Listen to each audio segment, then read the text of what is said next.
Jesus, Sol da eternidade, o amor que liberta e conduz.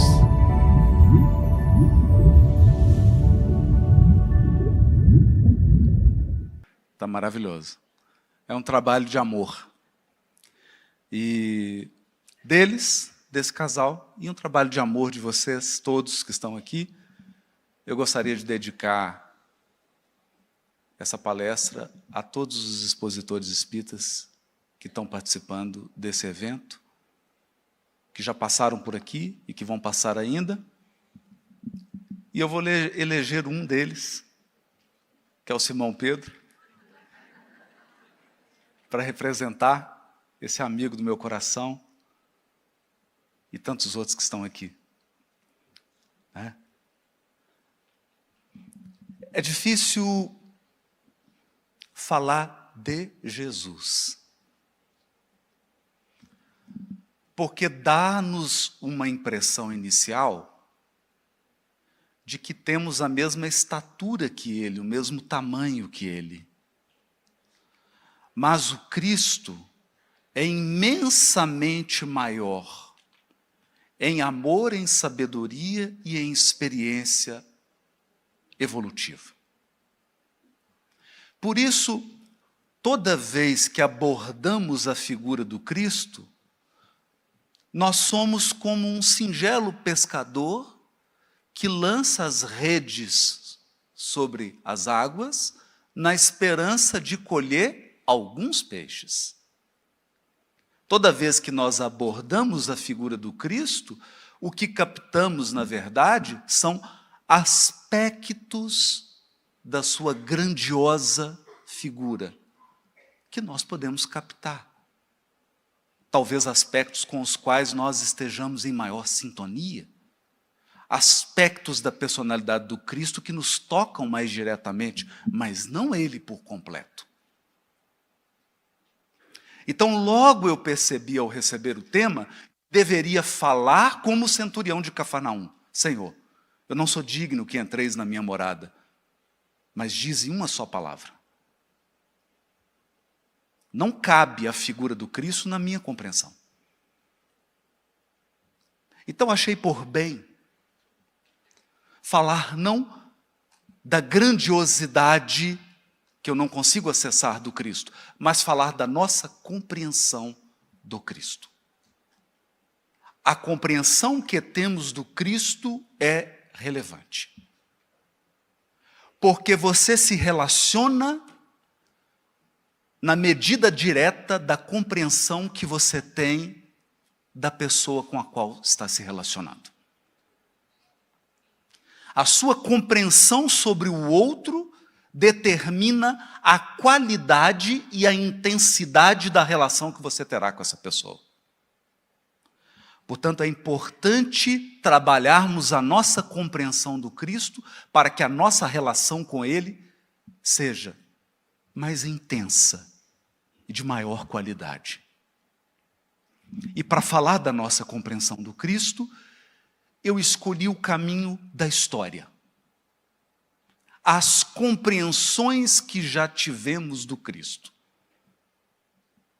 Para encerrar essa reflexão, com a proposta que a doutrina espírita faz a cada coração, no sentido de ressignificar, de ampliar a compreensão que cada um de nós tem e teve do Cristo.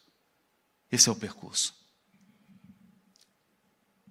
E decidi começar por uma história singela. Porque não poderia deixar de lado, nesse percurso histórico, as revelações. A primeira revelação, a segunda revelação e a terceira revelação. Nós vamos começar na primeira e terminar na terceira, como tem que ser. Era rei em Israel, Davi. Davi é rei, Davi é general, mas Davi é salmista. Davi é cantor, Davi é letrista. Você deveria convidá-lo para uma parceria. A maior parte dos salmos ele compôs, inspirou ou encomendou. Dos salmos sobraram as letras. E temos que fazer um esforço para lembrar das melodias. Letras importantes porque retratam uma compreensão de Deus, da vida e das pessoas, daqueles indivíduos que participavam da implementação da primeira revelação.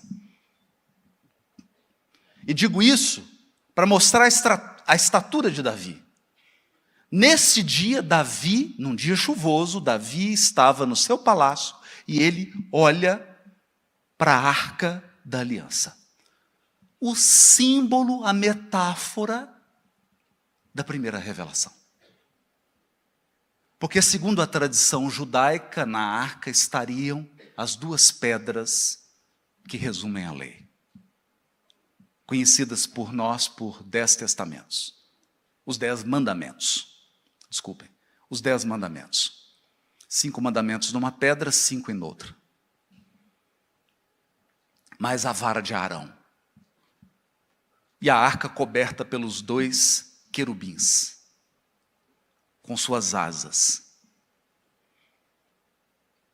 simbolizando que não se chega à angelitude sem o cumprimento da lei de justiça, amor e caridade. Ele olha para a arca e diz: não é justo que o rei more melhor que a arca. Não é justo que o rei more melhor do que a arca. Preciso construir um templo para abrigar a arca. E ele chama o profeta Natã. Esse profeta é danado. Mas ele seduziu Natã. No primeiro momento, Natã falou: que ideia brilhante, meu rei. Um templo suntuoso, um templo imperial para abrigar a arca. Estou emocionado. E sai. Na linguagem metafórica da Bíblia hebraica, Deus inspira e conversa com Natã num puxão de orelha. Não. Diga a Davi, meu servo, que a terra é o apoio dos meus pés. Eu estou aqui fazendo uma paráfrase, para não ficar citando o texto no original. Uma paráfrase. A terra é o apoio dos meus pés, e Deus não habita em templos feitos por mãos humanas. Diga, meu servo Davi, que eu vou construir meu próprio templo. E meu templo será meu filho. Da raiz de Jessé, descendência de Davi, meu servo.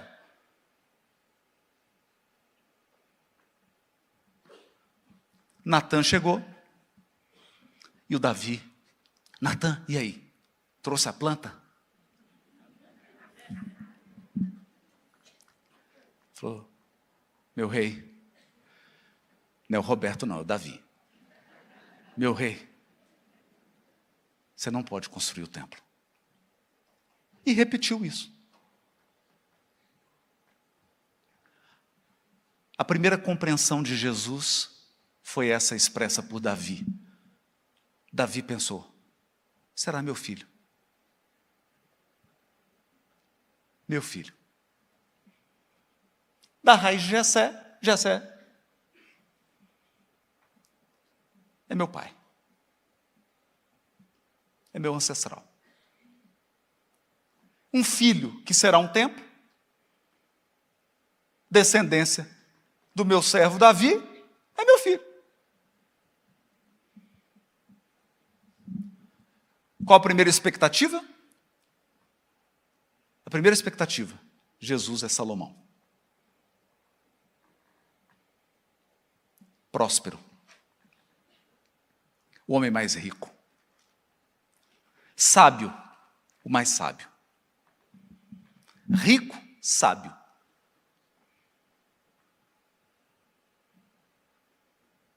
Davi passou longe. Passou longe. Passou longe porque a descendência não seria tão próxima assim. E o Cristo, contrariando as expectativas, nasce numa manjedoura.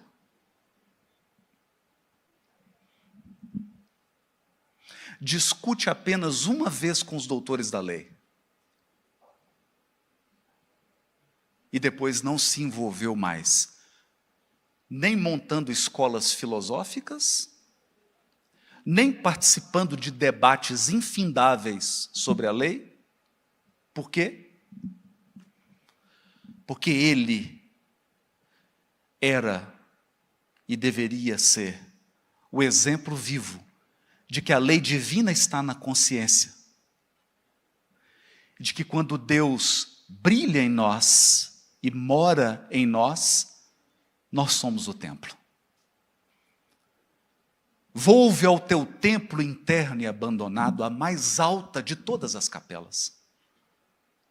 Ouve o teu coração em cada prece. Deus responde em ti mesmo e te esclarece. Compreenderás então a dor que te domina, sob a linguagem pura e peregrina da voz de Deus em luz de redenção. Nós somos a capela, nós somos o templo. E Jesus era o modelo do templo construído, do templo perfeito, do ser no qual Deus mora, das mãos pelas quais Deus age, do coração pelo qual Deus socorre, sente e tem compaixão, da boca que fala o que Deus quer dizer,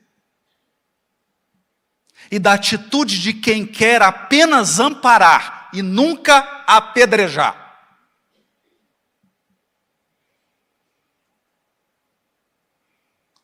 Falhou Davi na sua perspectiva. Então veio Isaías. 600, 700 anos antes de Cristo.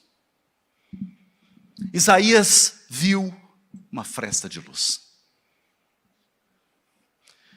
Isaías viu o que todos temiam.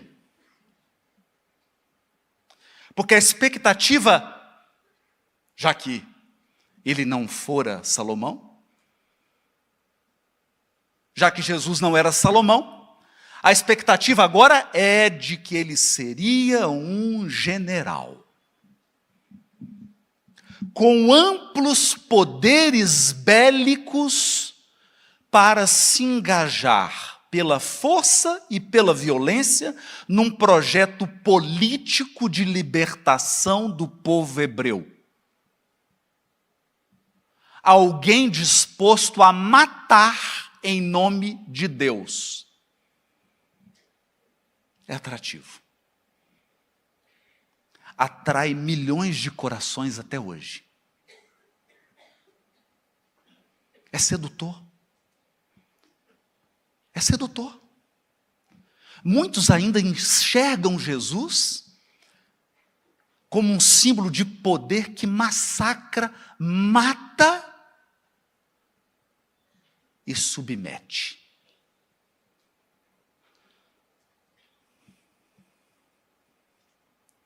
Mas Isaías desvisou uma fresta de luz e descreve um Messias que sofre. Um Messias que enverga, porque suporta o peso da nossa ignorância e da nossa maldade e das nossas faltas. Não agradou. Esse trecho da profecia foi esquecido, escondido, desprezado. E então vem o Messias. Vem Jesus. E ele começa a circular entre os discípulos, apóstolos e sofredores. Sofredores em todos os lugares. Os que sofriam nos palácios e os que sofriam nas choupanas. Os que sofriam em todos os lugares. Os que sofriam em todas as posições. E jamais desprezava os que estavam alegres, porque também convocava os que estavam alegres para transmitir sua alegria aos que estavam chorando. E prometia felicidade aos que estavam sofrendo.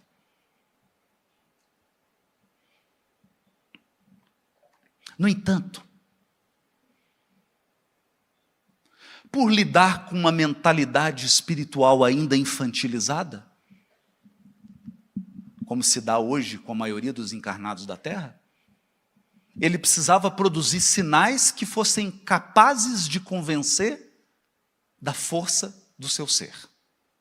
Então ele anda sobre as águas, ele cura leprosos, ele multiplica pães, ele faz tantos sinais. Ele fez tantos sinais que os apóstolos acreditaram que ele se resumia a sinais. E então, quando ele é preso, o que os apóstolos esperam? Um sinal. Um sinal em que ele agora vai libertar a si mesmo. Ele que libertou tantos, ele que curou tantos, ele que salvou tantos, agora, com muito mais propriedade, usaria do seu poder para salvar a si mesmo. Mas ele não fez. E do momento da prisão até a crucificação, nós assistimos a um Jesus que silencia. Toda vez que se tratava dos interesses do outro, ele sempre ergueu a voz. Quando se tratava do interesse dele, ele silencia. Não se defende. Não salva a si mesmo, não cura suas feridas, não cura suas feridas. E prefere suportar a nossa antiga e milenar violência vestida de fé. Porque, infelizmente, os encarnados mais violentos do planeta são os religiosos.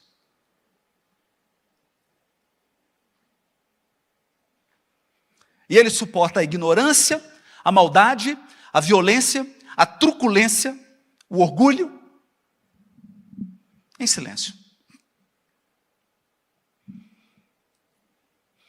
E passa pela cruz. Porque de uma tarefa de mais de 3 anos, a cruz só durou 3 dias.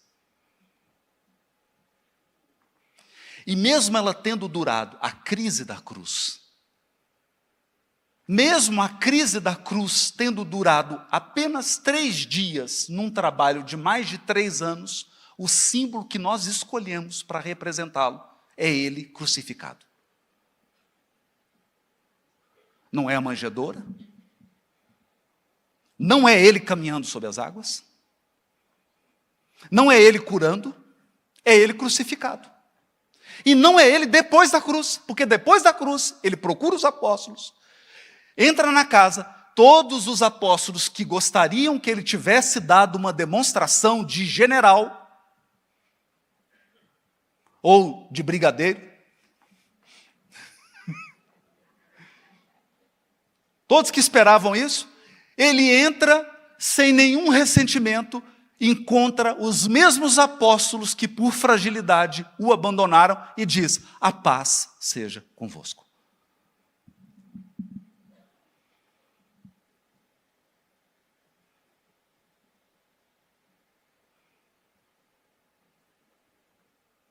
E logo depois da cruz, o que nós temos?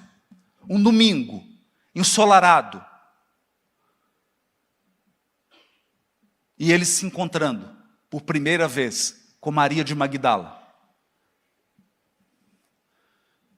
Portanto, o evangelho começa numa noite estrelada, numa estrela incomum, em Belém e termina com um domingo ensolarado.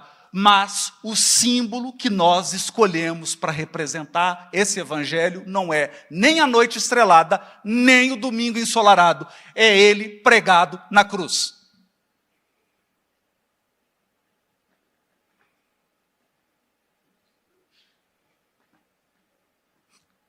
E então, começam as discussões em Israel. Não mais agora sobre a atuação dele, sobre quem ele é. Quem é ele? O que ele representa? Ele traz algum perigo? Ele representa alguma solução de continuidade? Por quê? Porque agora, contrariamente à determinação divina, contrariamente à profecia de Natã, teimosamente, como de costume, o templo foi construído. E grande. E construção grande. Do jeito que encarnado gosta. Do jeitinho que encarnado gosta. Gigante. Uma palavra resume o templo de Jerusalém. Poder. Poder. Então agora a discussão não é mais, já matamos ele. A discussão agora é o que ele representa. Quem é Jesus? Agora eu vou ter que pedir ajuda aos universitários.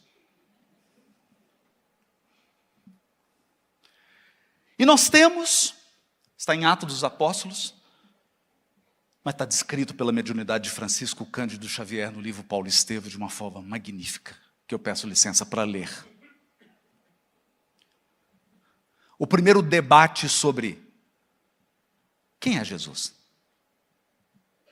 O que ele representa? O que ele representa?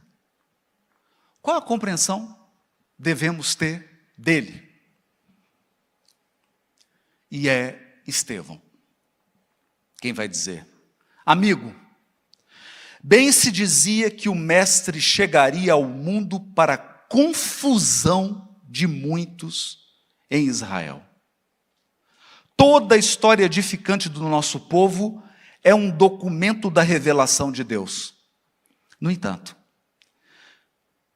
não vedes nos efeitos maravilhosos com que a providência guiou as tribos hebreias no passado, a manifestação do carinho extremo de um pai desejoso de construir o futuro espiritual de crianças queridas do seu coração?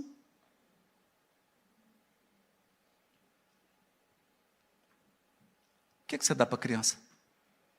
Mamadeiro. O que você dá para a criancinha? Berço. O que você dá para a criancinha? De vez em quando, bala, bombom, docinho, afago.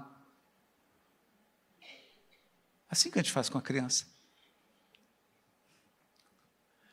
Então, todas as bênçãos, todas as dádivas, todos os afagos feitos a Israel e descritos no Velho Testamento, são afagos dados a crianças espirituais. Com o correr do tempo, observamos que a mentalidade infantil enseja mais vastos princípios educativos. O que ontem era carinho, é hoje energia oriunda das grandes expressões amorosas da alma. Energia oriunda das grandes expressões amorosas da alma. É quando você tem que segurar o filho para dar injeção. É quando você tem que tirar ele debaixo do edredom numa noite, num dia que amanheceu frio e chuvoso para ele ir para a escola. Aí não é afago. Aí é energia oriunda das grandes expressões amorosas da alma. O que ontem era bonança e verdor para a nutrição da sublime esperança, hoje pode ser tempestade para dar segurança e resistência. Tempestade para dar segurança e resistência. Antigamente, éramos meninos, até no trato com a revelação. Agora, porém, os varões e as mulheres de Israel atingiram a condição de adultos no conhecimento. O Filho de Deus, o Filho, esse é o Filho, ele é o templo. O Filho de Deus trouxe a luz da verdade aos homens, ensinando-lhes a misteriosa beleza da vida com o seu engrandecimento pela renúncia. É aqui que o pai de família deixa de comprar coisas para ele, porque tem que pagar a educação dos filhos. É aqui que a mãe come menos, porque tem que deixar para os meninos. É aqui que o casal dorme menos, porque tem que velar os filhos que estão doentinhos. Se você é adulto e está hoje no 9º céu, se você já está no céu, você já devia agradecer. No 9º céu, já é maravilhoso, porque na Bíblia hebraica só tem 7 céus. Você está no céu. Mas para você estar aqui hoje, sua mãe teve que lhe dar sangue transmutado em leite materno. Teve que dar horas e horas em vigília. Muita renúncia. Mas não renúncia de quem está com a cara fechada. Renúncia de quem faria tudo de novo.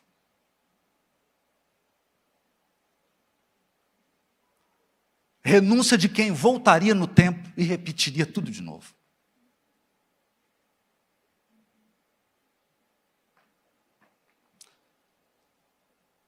Sua glória resumiu-se em amar-nos, como Deus nos ama.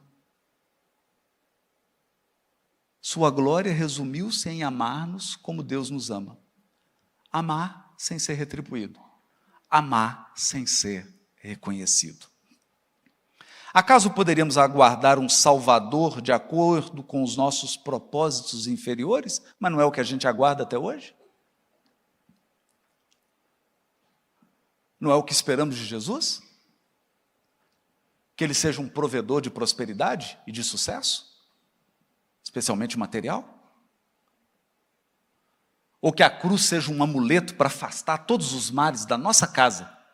E de preferência, que esses males vá para a casa do vizinho?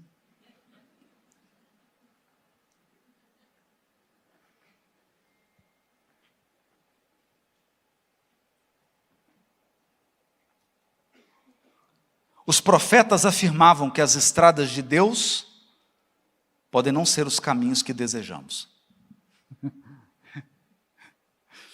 As estradas de Deus podem não ser os caminhos que desejamos. Como dizia Oscar Wilde, se você quiser destruir uma pessoa, dê a ela tudo o que ela deseja.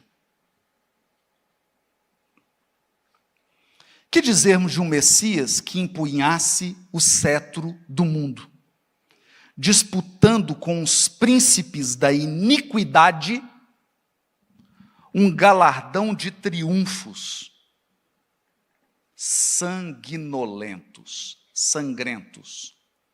Porventura, a terra já não estará farta de batalhas e cadáveres? Parece que não.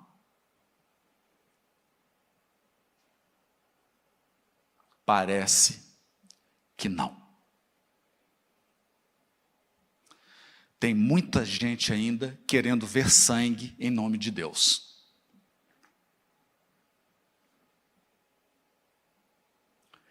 Perguntemos a um general romano quanto lhe custou o domínio da aldeia mais obscura. Consultemos a lista negra dos triunfadores, segundo as nossas ideias errôneas da vida. Israel jamais poderia esperar um Messias a exibir-se num carro de glórias magnificentes do plano material, suscetível de tombar no primeiro resvaladouro do caminho. A cena é forte.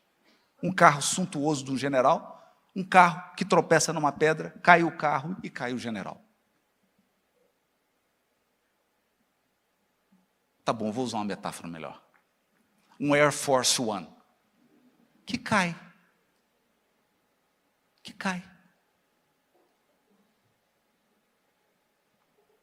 Eu vou usar uma metáfora mais realista. O homem ou a mulher mais poderoso do mundo, que chega o dia do velório dele.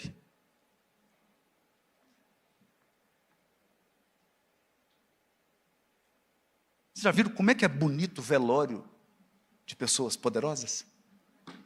Você quer? Quer? Vou conversar com o Rubens e com a Divina, para providenciar. No 10º céu. Não pode. Essas expressões transitórias pertencem ao cenário efêmero, no qual a púrpura mais fulgurante volta ao pó. Ao contrário de todos os que pretenderam ensinar a virtude, repousando na satisfação dos próprios sentidos, Jesus executou sua tarefa entre os mais simples ou mais desventurados, onde muitas vezes se encontram as manifestações do Pai que educa através da esperança insatisfeita e das dores que trabalham do berço ao túmulo a existência humana. Por quê? Por que nós separamos a dor do amor? É possível educar sem dor? Não. Maurício, quando você aprendeu a tocar violão, doía a ponta dos seus dedos? Doía? Doía? Agora está com calo, não está? Como é que você reconhece violonista? Olha para o calo. Olha aqui os dedos. Está cheio de calo. Sabe o que é calo? É dor que foi acolhida e se transformou em resiliência. Isso é calo. Por que Deus permite a dor? Porque Ele ama. Sem dor você não cresce. Eu não estou falando de dor desnecessária. Eu não estou falando da dor que vem do desespero. Eu não estou falando da dor que vem da revolta. Eu não estou falando da dor que vem de quem comete um crime e precisa sofrer as consequências. Eu não estou falando dessa dor. Eu estou falando da dor da evolução. A dor do parto. A dor de ficar com um ente amado no hospital.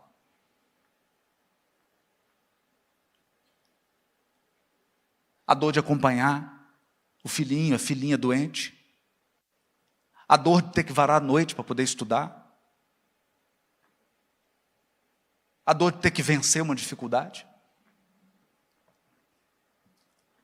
A dor de ser casado.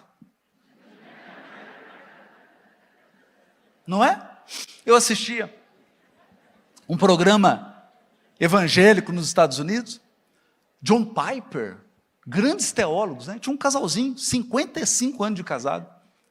E aí o John Piper perguntou para o senhorzinho, em algum momento, 55 anos de casado, já pensou em divórcio?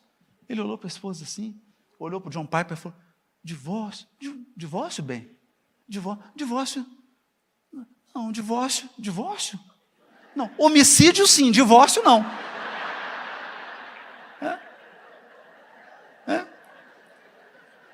O que você constrói? O que você constrói? Como é que você constrói um relacionamento duradouro? Um relacionamento que depois você colhe os frutos do amor verdadeiro, achando que você só vai ter prazer, que não vai ter dor. E não é só a dor da imperfeição do outro ou da sua imperfeição. A dor das vicissitudes da vida corporal. A dor dos perrengues que a gente passa juntos. Os perrengues chique. Já passou perrengue chique? Tu tinha uma expectativa e não foi nada daquilo? Não é? O Evangelho é amor em sua expressão mais sublime. O Mestre deixou-se imolar, transmitindo-nos o exemplo da redenção pelo amor mais puro. Mas não foi fácil. Estevão tentou trazer-nos uma compreensão mais profunda de Jesus, mas os séculos passaram. Sabe o que fizeram? Fizeram o seguinte: esse evangelho está muito simples. Nós precisamos de um evangelho que esteja no poder político e econômico do mundo. Então surge o cristianismo romano. O cristianismo romano é interessante. Porque aí você apaga Jesus e fica com o império. Aí você pode trazer de volta os generais, você pode trazer de novo os instrumentos de morte, os instrumentos de violência e os símbolos de poder que o encarnado mais gosta.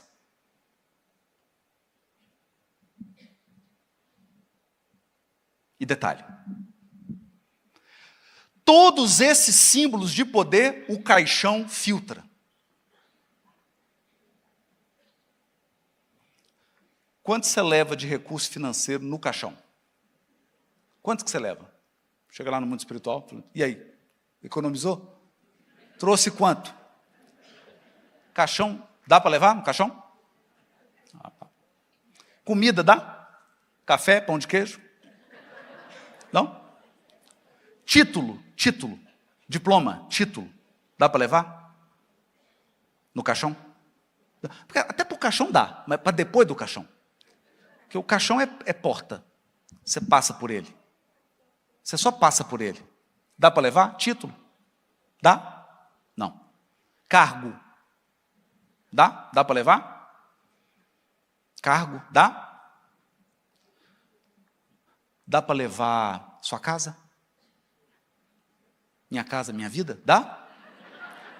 Não? Não, você morreu. Fica a vida biológica e fica a casa. Direito autoral, dá para levar? Não dá. Não dá. Veja o processo do caso Humberto Campos. Dá para levar direito autoral? Não. Qual foi a decisão judicial? Direito autoral não vigora para os mortos. Que bom, imagina, morto pagando imposto, declarando imposto de renda. Então o caixão filtra todos os nossos símbolos de grandeza e poder. Não que eles não sejam importantes. Eu não estou desmerecendo nenhum deles, eles são instrumentos de crescimento, se você souber usá-los. Se você souber usá-los. Porque o conhecimento que você adquiriu para conquistar um título, ninguém tira de você. Pode tirar o título, não o conhecimento. A experiência que você tem comandando e exercendo o poder, ninguém tira de você. Tira o cargo e o poder, mas não a experiência. Percebe? Então é tudo instrumento. Então agora, o evangelho estava com o império. O que nós construímos? Eu vou relembrar. Agora o símbolo do cristianismo é Jesus na cruz. Que é bem simbólico. Faz sentido. Porque se eu unir evangelho com o império, eu fiquei com o império, tem que matar Jesus de novo. Faz sentido? Faz sentido. Tem que matar pela segunda vez. Mas se nós matamos Jesus pela segunda vez, quem que é o próximo a morrer? Quem não crê. Então surge um movimento cristão, com base no Evangelho de Jesus, chamado Inquisição, cujo lema é, ou crê ou morre. Você estou te dando opção. Estou te dando opção. Você morre se você quiser.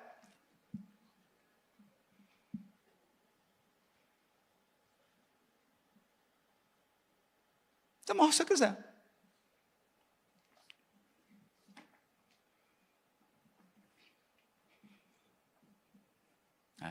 Eu lembro que estava na reunião mediúnica. E a pessoa que estava dialogando com o Espírito falou assim, meu irmão, imagina Jesus, uma cruz. Ele falou, não, para. A última vez que eu vi uma cruz, eram umas pessoas que tinham uma cruz nas roupas. Elas entraram na minha casa. Violentaram a minha mulher. Violentaram as minhas filhas. Mataram a minha mulher. Mataram as minhas filhas, depois me mataram. eu tenho trauma de cruz. Por isso que tem o cruz credo.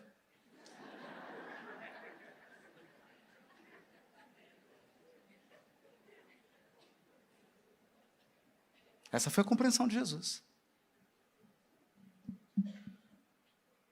Depois de matar muitas pessoas, porque eu espero que a gente não esqueça da noite de São Bartolomeu, que tem muito espírita que estava lá. Que a gente também não esqueça da Inquisição Espanhola, porque muitos estávamos lá. Credo. Cruz credo. E nós passamos. E entra o século XX. E agora, a nossa compreensão de Jesus é o Jesus dos sinais.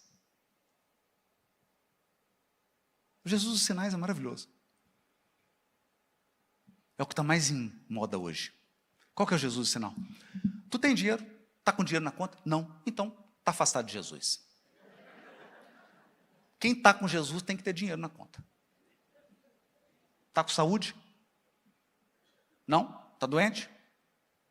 Pega com Jesus. Está afastado de Jesus. Quem tem Jesus tem saúde.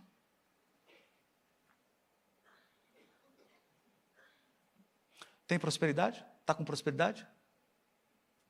Está aqui? Não? Não está com Jesus. Tem que vir para Jesus. Aceita Jesus. Aceita que dói menos. Se você tiver com Jesus, você vai ter prosperidade. Quem tem Jesus tem prosperidade. Ora, quem tem Jesus não tem doença. Entrou algum mal na sua casa? Não está rezando. Cadê a cruz? Para afastar os males. Que entre na casa do vizinho, que não tem cruz. Que não aceitou Jesus. Tem até um salmo que é maravilhoso. 1000 cairão ao meu lado, 1000 do lado seguinte, menos eu. Poxa, gente, imagina se eu falar isso aqui agora. Deixa eu ficar no meio. Vocês estão vendo que tem um corredor aqui? Tem um corredor. Tem 1000 pessoas para cá, não tem? Tem 1000 para cá. Eu vou orar por vocês. 1000 cairão à minha direita. 1000 cairão à minha esquerda. Mas eu não cairei, Senhor. Gostaram da minha oração? Gostaram?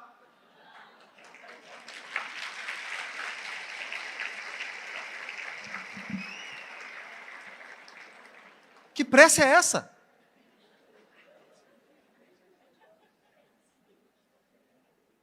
Perceberam? Mas é tudo em nome de Jesus. Tem outros aspectos da deturpação de Jesus, mas eu não quero entrar, porque eu não quero impregnar a mente de ninguém aqui com quadros mais infelizes. Nenhum expositor espírita deve fazer isso. Então chega.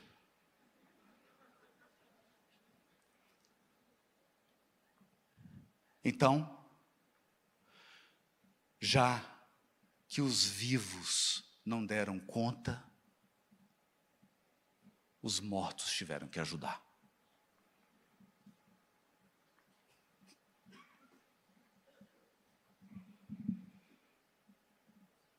Vieram os mortos. E os mortos falaram. Falaram. E a primeira coisa que eles disseram ou nos relembraram é: meu reino não é deste mundo. O reino dos céus não vem com aparências exteriores.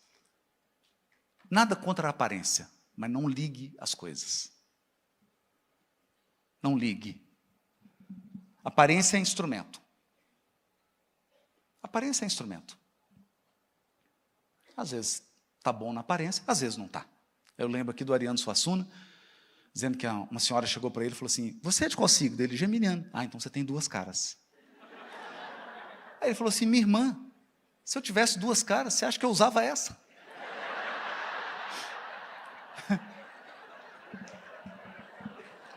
A aparência. Aparência é instrumento. Aparência é instrumento, não ligue a aparência ao reino, porque o reino dos céus não vem com aparências. Ele é espiritual demais para ser enxergado com os olhos da carne. E no Evangelho segundo o Espiritismo está uma mensagem de uma rainha francesa, a realeza de Jesus. A realeza de Jesus. Um rei no mundo dos espíritos, um rei terrestre, o governador planetário, tem tanto poder que nunca usou para ferir. Sua palavra é tão poderosa que nunca foi usada para diminuir ninguém, para machucar ninguém, só para curar.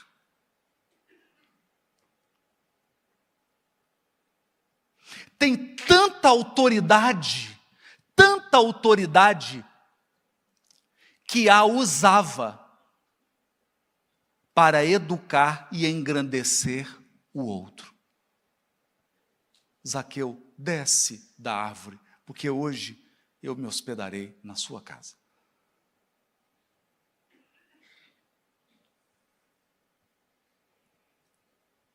Percebe?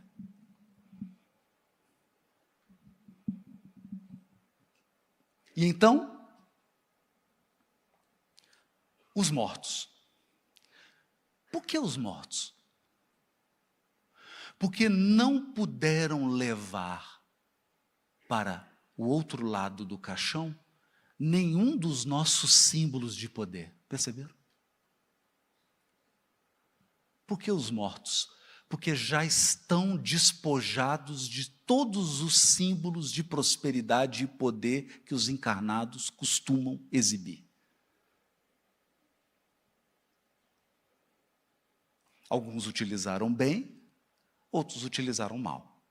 Os que utilizaram bem estão felizes, como essa rainha. Como essa rainha. Sabe quem é essa rainha? Sabe quem é ela? Ela é aquela que o Kardec conta, quando fala da caridade, que ela pegava a carruagem e ia atender, socorrer em silêncio os sofredores. Lembra dessa história? É essa rainha que vem falar da realeza de Jesus. Então, o problema não está na riqueza, na fama, na beleza. E nada disso. O problema está em quem usa isso. E se está em quem usa, pode ser solucionado. Basta a pessoa se transformar.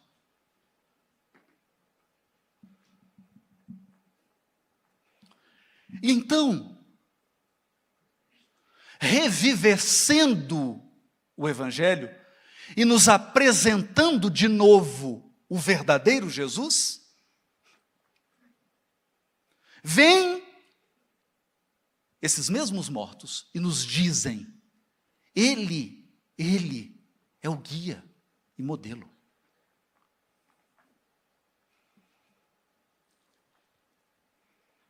E o que muda? E o que muda, meus irmãos? O que muda? Muda a nossa compreensão dele. Se muda a nossa compreensão dele, deve mudar a nossa relação com ele.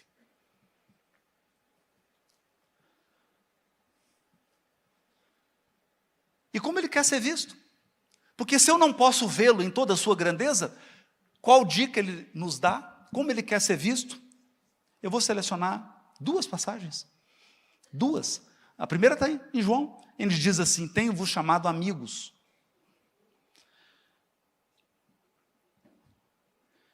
Então, eu acho que chegou a hora de, com todo o conhecimento espírita que nós temos. Qual o conhecimento espírita? Você é um espírito imortal. Você é um espírito imortal. O Haroldo está com cabelo branco. O Haroldo está com cabelo branco nenhum. Quem está com cabelo branco é meu corpo. Eu nunca envelheci. Eu sou o mesmo espírito, imortal. Agora o corpo está dando sinais de algumas vicissitudes, vários inclusive. Você aprendeu, você é um espírito imortal. Você está numa experiência transitória. Como encarnado, você terá que passar por vicissitudes da vida corporal. E uma das duas das vicissitudes eu vou citar três. Três vicissitudes da vida corporal. Você vai envelhecer, você vai adoecer, e ao final você vai morrer. Então não importa se Jesus está com você, se você é abençoado, mas você vai morrer.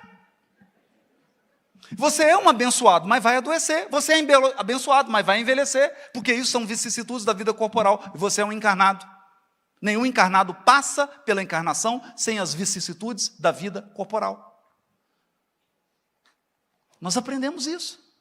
Mas aprendemos também que estamos a caminho dos mundos celestes.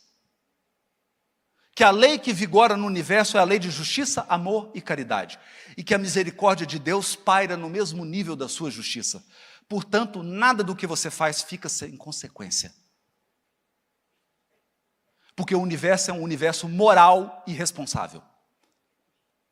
Dois princípios vigoram no universo: a moralidade e a responsabilidade. Você é responsável por tudo o que escolhe e faz. E terá que lidar com as consequências. Como você vai lidar? É uma escolha sua. Nós sabemos tudo isso. E agora olhamos para esse Cristo como amigo. Outra maneira que ele nos ensina: vós me chamais mestre, dizeis bem porque eu sou. Então, ele é um amigo. Mas como eu disse para os jovens, é um amigo chato. Chato. Jesus é chato. Sabe por que ele é um amigo chato? Porque ele é um amigo verdadeiro. O que um amigo falso faz com você? Você chega e fala assim, faz isso aqui. O que um amigo falso faz? Não desista. Dê um passo adiante.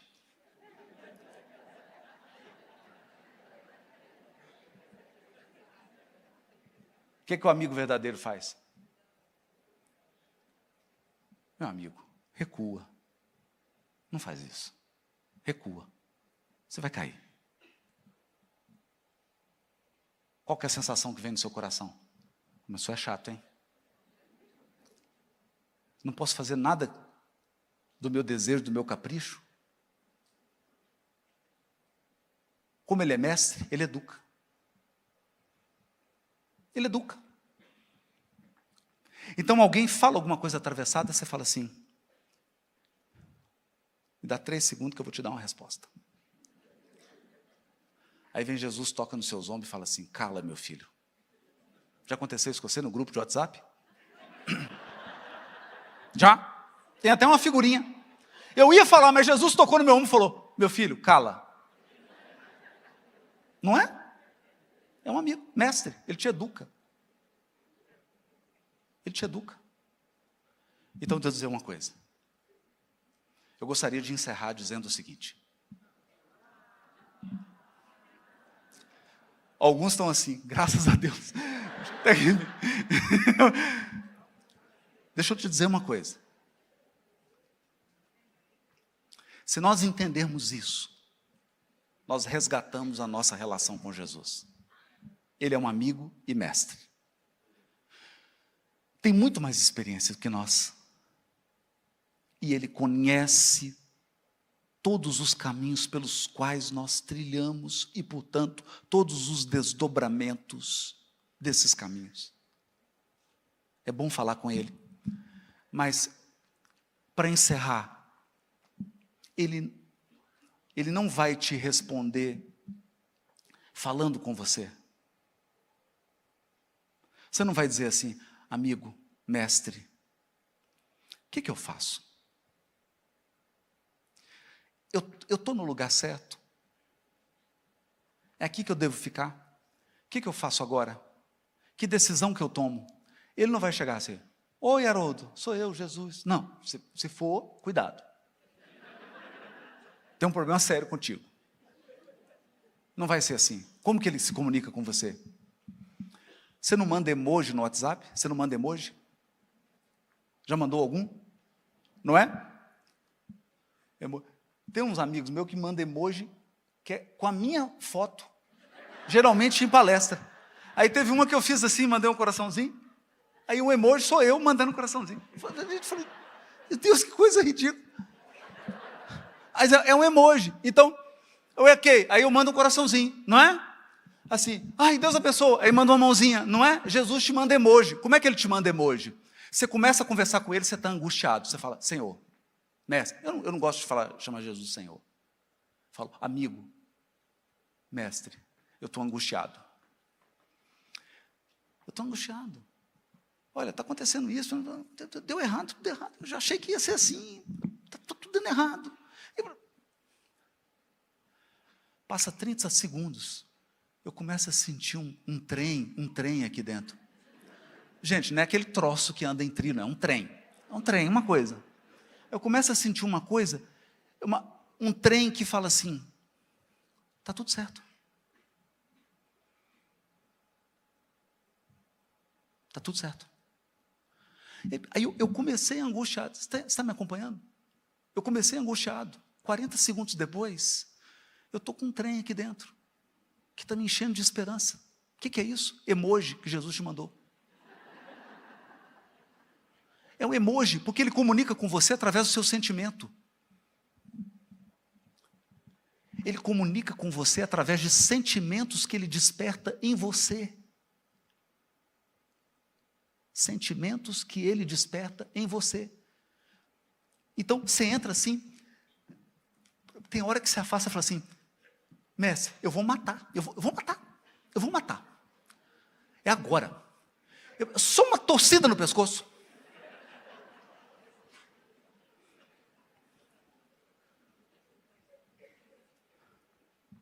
Trinta segundos depois, você fala, vou matar nada, eu não mato, eu já não mato mais, eu matei muito, eu não mato mais. Não mato, Senhor, não vou matar não. Eu vou só responder esse zap. Não, eu vou entrar na internet, eu vou responder isso. Eu vou fazer um comentário aqui, nesse post. Aí, dá 10 segundos depois, você fala assim, vou não, Senhor, vou não, mestre, eu vou ficar em silêncio. E ele comunicou com você e conseguiu. Aí você sai, não mandou mensagem, não matou, não fez nada, ficou em silêncio. E ele fala assim, filho, estou orgulhoso de você.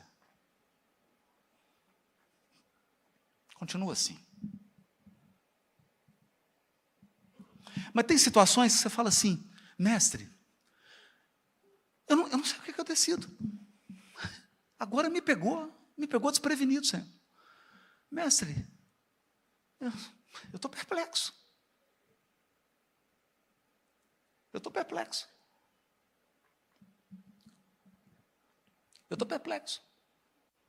tive uma situação agora. Está acabando, viu, gente? Eu já calculei, eu estou passando do tempo só 3 minutos. Eu cheguei agora para passar o Natal, o Ano Novo em Belo Horizonte. Eu cheguei, tinha que chegar um pouquinho antes, chegou um compromisso, a esposa chegou com a filha mais nova, dia 19 de dezembro. 19 de dezembro. Dia 20 de dezembro, a filha mais nova interna com cálculo renal. Tudo bem, cálculo renal, coisa simples. Vai fazer o duplo J, vai tirar. Uma complicaçãozinha, ficou 3 dias internada. Tá bom, ué. Saiu 23, 8 horas da noite. No dia seguinte, véspera de Natal, eu falei, tá ótimo. Tá bom, tá tranquilo. Véspera de Natal. Passei o Natal. Dia 26, minha mulher entra numa UTI cardiológica. 6 dias na UTI. Fibrilação atrial. Pressão lá em cima. Aí eu fiquei perplexo. Onde que eu fiz oração? Não podia ficar na UTI. Mas o pessoal do hospital, tudo meu amigo, porque eu fiz a pesquisa lá. Vamos arrumar uma cadeirinha para você, tu fica disfarçado. Fica quietinho no canto da cadeira, faz pouco barulho, senão eles tiram você de lá. É um UTI. Sem celular, evita. Ficava na cadeirinha. Aí eu falei, Senhor, mestre, amigo, agora eu estou perplexo. Eu queria só passar o Natal, o Ano Novo. 6 dias na UTI, 2 no quarto. Perceberam? Só que foi bênção. Foi uma bênção atrás da outra, porque tudo se resolveu. Aí chegava um médico, chegava aqui, resolvi. Minha esposa é católica. É católica. No 5º dia da UTI, e ela está gravando, né? Ela é muito corajosa, ela não tem medo de hospital, corajosa, não tem medo de hospital, não tem medo de doença, nada disso. Não tem medo. Aí, ela estava lá corajosa. Vocês entenderam? Corajosa, tal. E aí, está tão corajosa que deram um remedinho só para ela poder dormir. Era muita coragem numa UTI, não é bom.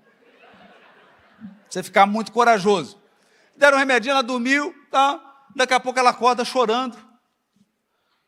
Aí eu cheguei, ela fala assim, você não sabe o que aconteceu? Eu falei, o que foi, amor? O Chico esteve aqui. Eu falei, meu Deus. Aí, no primeiro momento eu falei, estou viúvo. Aí eu falei assim, o que ele falou? Olha, ele esteve aqui. Ela é de Uberaba, minha mulher.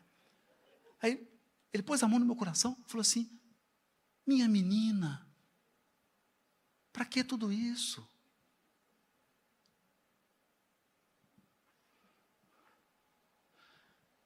Se eu tivesse falado isso, eu tinha apanhado na UTI.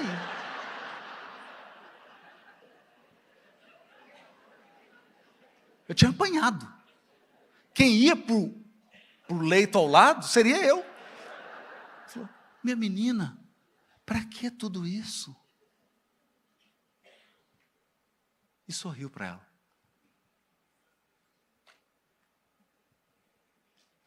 Aí eu falei assim, amigo, mestre, obrigado. Porque eu não sou digno de que entreis na minha morada. Mas eu também sou homem sob autoridade. E eu digo a alguém que está subordinado a mim, vá, e ele vai. Vem, e ele vem. Então basta que tu digas uma palavra, e meu servo será curado.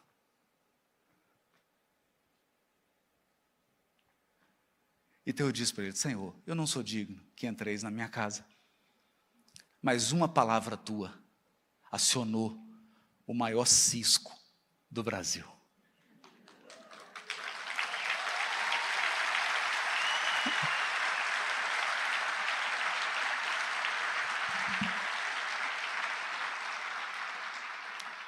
Não preocupa em compreender Jesus, se preocupa em se relacionar com Ele.